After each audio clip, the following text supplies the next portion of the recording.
Welcome to the Banker Lamp. Please enjoy the video. You begin by preparing the phone and PC so nothing blocks the process. First, back up everything, local and cloud, because removing secure environment wipes protected data. Then enable developer options and USB debugging. Make sure OEM unlock is visible. Install ADB and fastboot tools on your computer and charge the phone to at least 50%. Once done, use the original USB cable and confirm the device is recognized by a DB devices. This setup avoids mid-process failures and speeds subsequent. You now move into the complex middle, bootloader access and image flash. Power off, then hold volume down plus power to enter fastboot, verify with fastboot devices.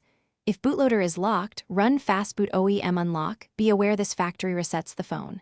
Next, flash the correct patched boot or recovery image for your Realme model, follow model-specific file names and checksums. Use fastboot flash boot.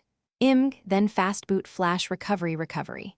IMG, make sure commands complete without errors before continuing, or stop and recheck files.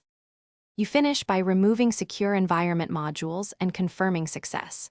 Boot into the patched recovery, mount system and data, then run the removal script or manually delete secure environment files as specified for your model. This disables the enclave and key protections.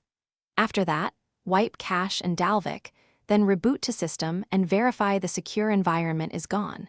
If the phone fails to boot or features break, reflash the stock firmware or restore your backup. Keep ADB and recovery logs for troubleshooting and developer help. Thanks for watching. If this was helpful, leave a like and consider subscribing. See you next time.